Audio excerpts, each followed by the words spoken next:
Olá, caros ouvintes. Bem-vindos ao Unbounded.dev, nosso podcast sobre desenvolvimento de software e tudo o que rola em torno disso. Aqui nós vamos falar muito sobre assuntos técnicos, algumas entrevistas, também debates, mas sempre sobre aquilo que amamos fazer, programar. Meu nome é Álvaro Cantador, eu sou Software Engineer na Nelnet, falo diretamente de Curitiba, Paraná, e comigo está meu caro amigo Eduardo Dias. Olá pessoal, tudo bem? Eu sou o Eduardo Dias, eu também trabalho na Nelnet, eu sou diretor de tecnologia e falo aqui diretamente do interior dos Estados Unidos, aqui de Lincoln, Nebraska. Com todos apresentados, mas ainda temos alguns recados da paróquia. Primeiramente, pedir o feedback da galera. Não deixe de mandar o seu recado, mandar a sua sugestão ou crítica. A gente está aberto a todo tipo de comentário. Manda para o nosso e-mail, team@unbounded.dev. Estamos aqui para receber o seu feedback.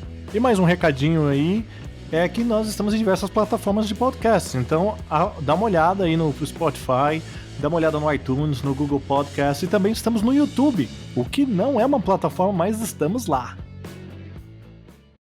Esse é um episódio da série Beyond 12 Factors. Basicamente, ele resume boas práticas para desenvolvimento de aplicativos em nuvem, e nós comentamos cada fator adicionando nossas experiências pessoais, que somando são quase 30 anos de carreira. Então, se você é dev e está desenvolvendo algum software as a service ou simplesmente usa serviços em nuvem, ouça os episódios anteriores, todos disponíveis no site unbounded.dev ou no seu app de podcast favorito.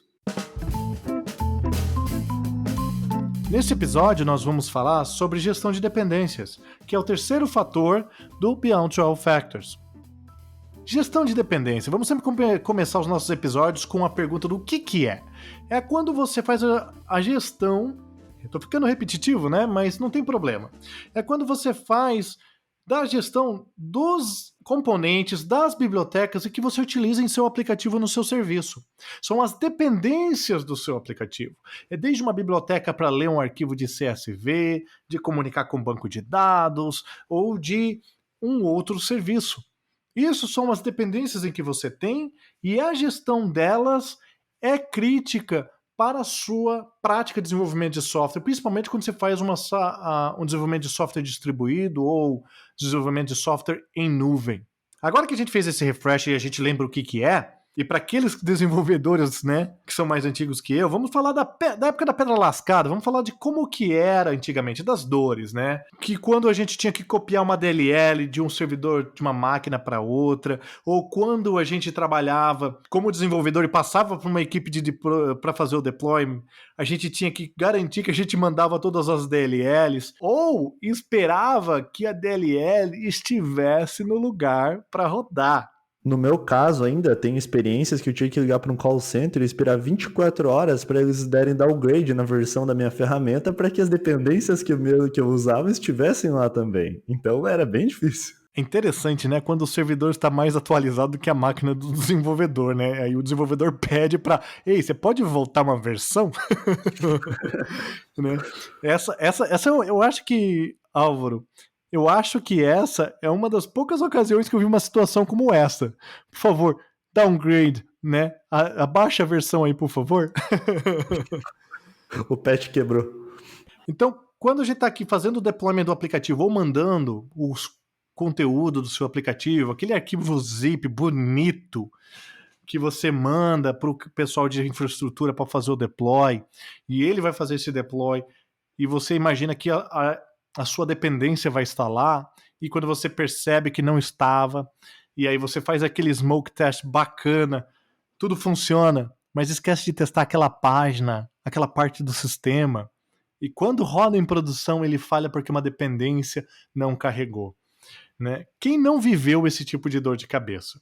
Esse é o tipo de situação que leva a um dos primeiros tópicos, ou uma das primeiras características da questão de gestão de dependência. Tradicionalmente, conhecida em inglês como Mummy Servers, ou numa tradução mais literal para o português de servidor-mãe, que é a ideia de que esse servidor ele tem de tudo o que você precisa, que é o que eu acabei de descrever. Ele tem desde as dependências, como também a resolução do seu deploy, o que faz com que o desenvolvedor ele confie demais neste servidor. Ele se torna, digamos assim, uma caixa preta para a equipe de desenvolvimento no fim do dia. Principalmente porque não foi o desenvolvedor que montou aquela máquina, ele não faz às vezes nem ideia do hardware, muito menos das bibliotecas instaladas, da forma que foi instalado. Então, às vezes, tecnologias que são muito dependentes, às vezes, sei lá, de variáveis de ambiente para você rodar, esse tipo de coisa, para você ter o versionamento, para você pegar os paths das bibliotecas, acaba virando uma confusão gigantesca. E até você afinar tudo isso em produção,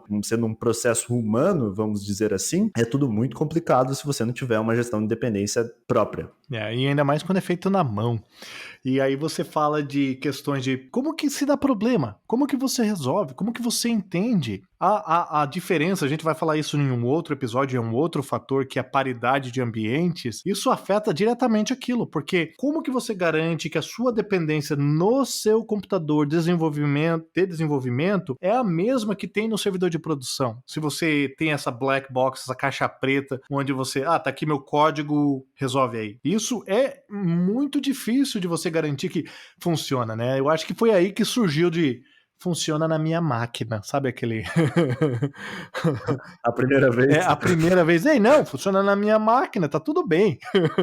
É engraçado porque este comentário que eu fiz agora, vocês vão ouvir de novo em outros episódios sobre outros fatores desses 12 princípios aí. Na verdade, existe até uma lenda em Curitiba que tinha uma grande empresa de software sobre essa questão do funcionar na minha máquina, que tinha um sistema muito crítico da empresa que rodava com Eclipse, o Tomcat aberto na porta 80, e era o servidor oficial que entra em produção rodando na máquina, porque ninguém sabia tirar do Eclipse. Então, funcionar na minha máquina levado ao extremo. Você está dizendo que o ambiente de produção era um Eclipse debugando um Tomcat?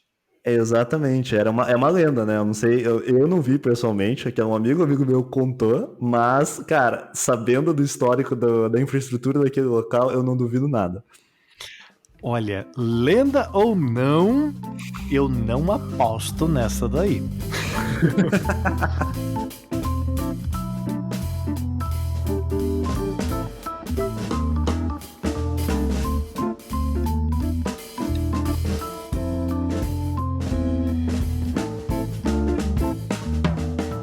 No episódio número 2, a gente fala sobre One Application, One Code Base. E lá a gente comentou sobre a importância da imutabilidade, da geração de artefatos imutáveis. Isto é também muito importante em relação às suas dependências aqui. Da mesma forma que você, naquele caso, gera um artefato para ser consumido, possivelmente consumido por outros aplicativos, aqui você também está consumindo, aqui você está na perspectiva de cliente, consumindo artefatos de outros aplicativos, né, de outras bibliotecas, de outros serviços.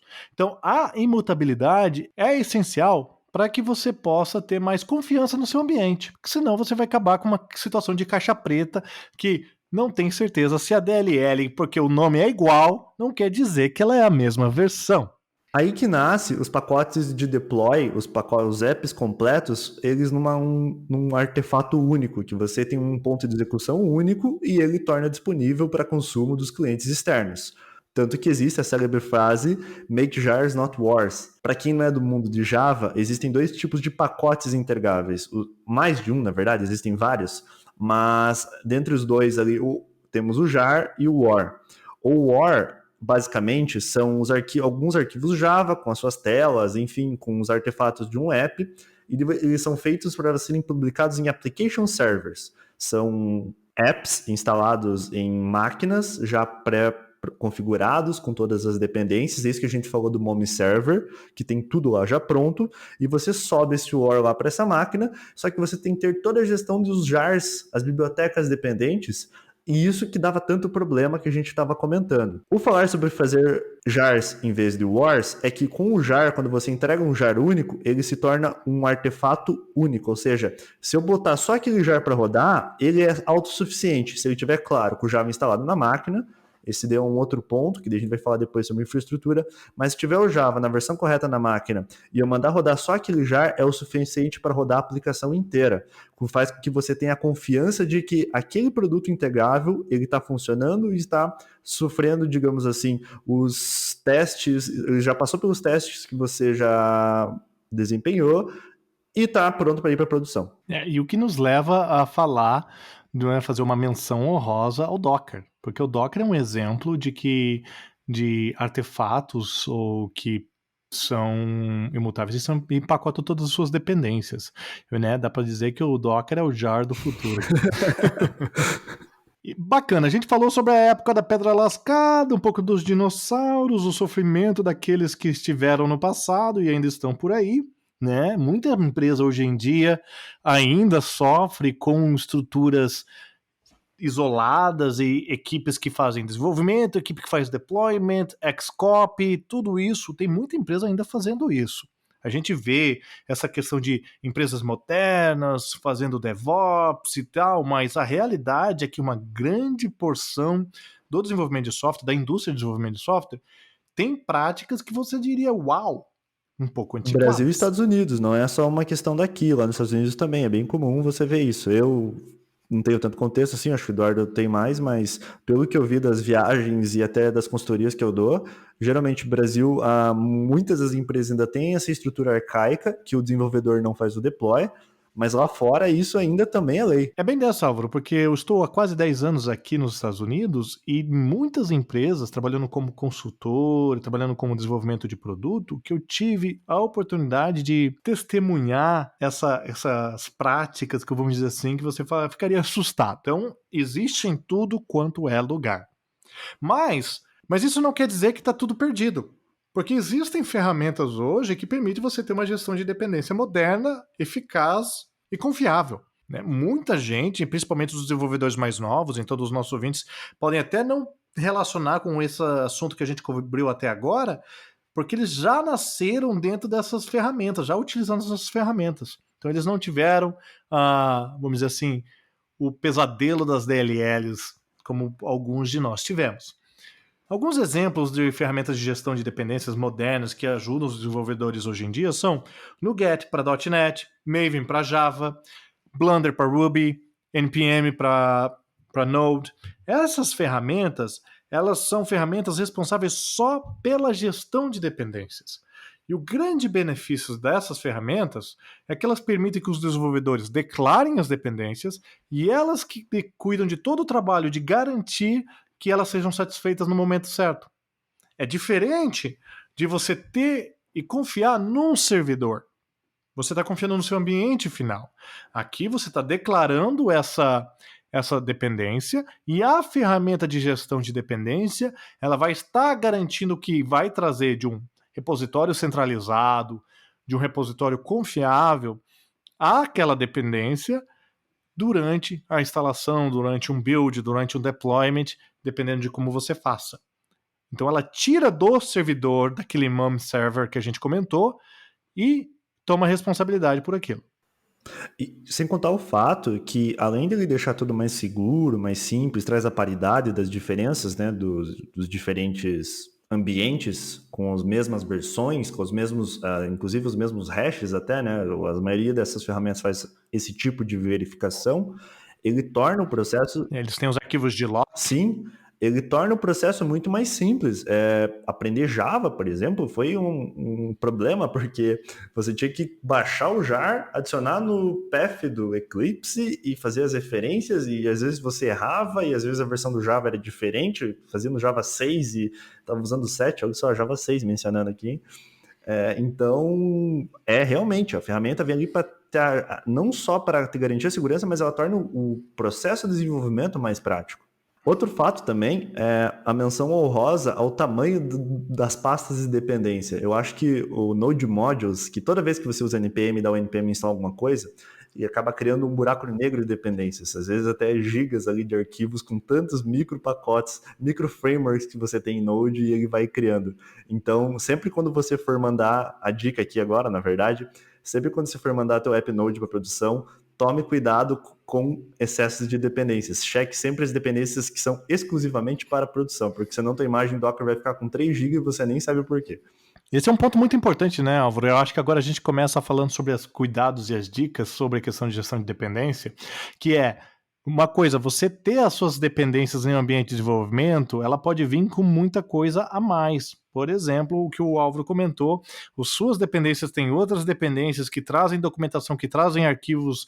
A gente até teve a chance de viver isso com alguns frameworks que traziam porque eles empacotam todo o repositório do GitHub, aí eles empacotavam até os exemplos, e isso adicionava fácil 70 megabytes no seu pacote daquela dependência. Então, tomar muito cuidado quando você precisa de uma dependência de desenvolvimento e uma dependência de produção. Trabalhar, sempre tentar fazer essa limpeza, esse shake das dependências para que você possa otimizar o seu aplicativo final, principalmente se você estiver criando um artefato imutável como uma imagem de Docker, que vai precisar conter tudo isso. Outra coisa importante para ter cuidado, que acontece muito hoje em dia, principalmente com a popularização do open source, tudo é open source e linguagens de programação bem focadas na comunidade, como o Node.js, é o sequestro de pacotes. Imagina esses pacotes que tem malware que foram abandonados e alguém foi lá e criou um PR, injetou um código malicioso e agora atualizou em todas as dependências ou todos os dependentes que consumiam aquele pacote, agora tem um pacote malicioso. Isso, né, nos traz a importância de você sempre estar auditando as suas dependências. Não use dependências externas cegamente, tá? Né? Não é porque você viu num blog do Medium que você tem que usar aquela dependência. Toma cuidado. É até importante olhar também, às vezes até outdated versions, né? Dependências fora de versão, que, por exemplo, é muito comum você às vezes instalar um package, o cara usa o Lodash da versão, sei lá, do ano retrasado, com 1 milhão de falhas. Até, na verdade, no NPM, eu não sei se as outras ferramentas têm isso, o tal do NPM Audit, que você verifica já as vulnerabilidades reportadas pela comunidade. Então, você consegue ter toda uma noção de até o nível de problema que é, se é uma vulnerabilidade de alto risco, médio risco, baixo risco, e você pode criar um threshold ali no teu pipeline de build, e enfim, o risco que você aceita. Mas sempre vale a pena você sempre dar uma olhada ali quais versões de pacotes você está usando, até porque, principalmente acho que em Node, não tanto em Ruby, não tanto em C Sharp, mas você tem aí a questão de você ter milhares de micro frameworks, milhares de micro bibliotecas, tanto que fala, né, que a cada 15 segundos nasce uma biblioteca Node.js. Então, se você dá uma olhada, às vezes tem bibliotecas que você nem precisa usar, dá para você tirar fora, e sempre, como o Eduardo falou, fazer um shake antes de mandar para produção sempre é mais seguro. E aí isso cobre a questão quando a gente está falando de dependências externas. Mas quando você está falando de dependências internas, que você tem o seu ecossistema lá de serviços, você tem a sua equipe ou muitas equipes, e aí você está publicando uma dependência que vai ser consumida por outro, uma biblioteca, aquela biblioteca de banco de dados, você tem que tomar muito cuidado com a consistência dos seus pacotes. Então, adotando um sistema de versionamento confiável, sólido, é extremamente importante. A maioria dessas ferramentas, elas utilizam Semantic Versioning, ou SemVer, que é o versionamento semântico. Se você utilizar isso com consistência, isso pode te ajudar muito para garantir que as mudanças no seu aplicativo, na sua biblioteca, sejam mais compatíveis possíveis para os consumidores delas. Eu acho que não cabe aqui um tutorial de Semantic Version, mas basicamente você tem níveis de atualização, né? Você tem o Major, o Minor e o Patch. O patch é todo bug que você corrige, coisas pequenas que não vão quebrar o aplicativo.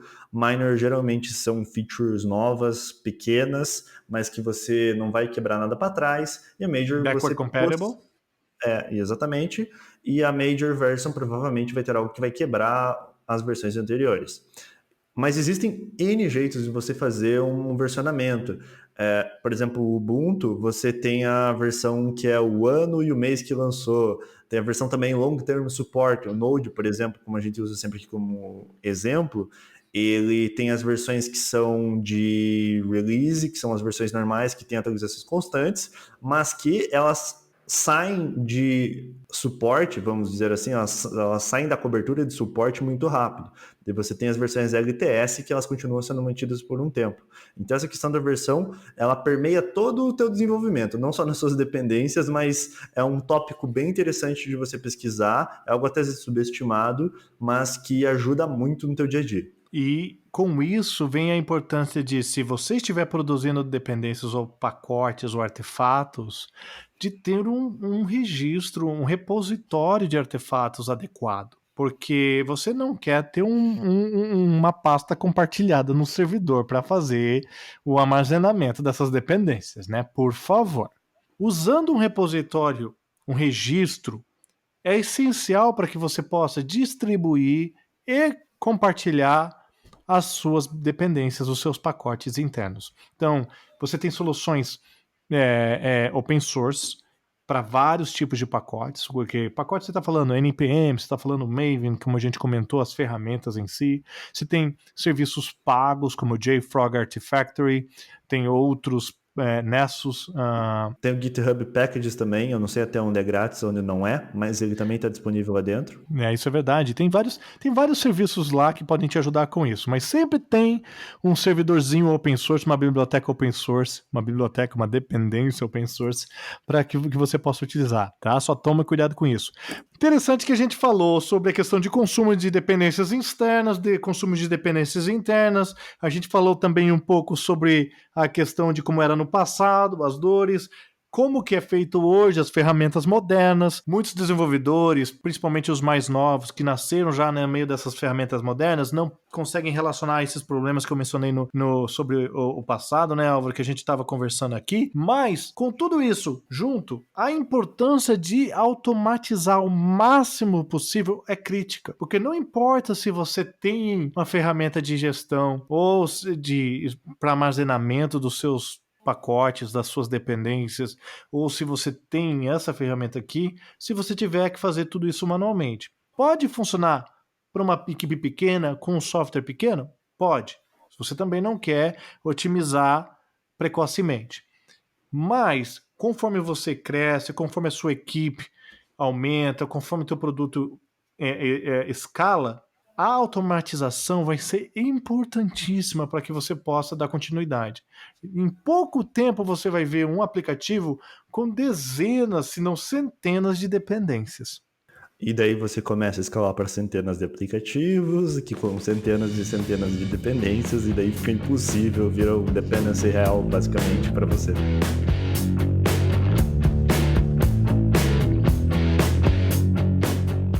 Nesse episódio, nós discutimos sobre gestão de dependências. Nós contamos sobre a história da gestão de dependências, como tudo começou, algumas dores do passado. Nós também comentamos sobre as ferramentas que surgiram a partir disso, as oportunidades que isso gerou e também os cuidados do gerenciamento dessas dependências. Aplicando disciplina na gestão de dependências vai ajudar a você ter sucesso no desenvolvimento em ambiente de nuvem. Então é isso, Eduardo. Mais alguma coisa, cara? Acho que é isso, Álvaro. Acho que hoje a gente cobriu bem o assunto. Qualquer coisa, pessoal, manda o feedback pra gente. Se tiver pergunta sobre esse assunto, manda pro e-mail team@unbounded.dev, que a gente vai estar respondendo e a gente pode com certeza fazer mais um episódio para cobrir todas essas perguntas. Não tem problema. Perfeito, pessoal. Então, muito obrigado e até a próxima. Até mais. Tchau, tchau.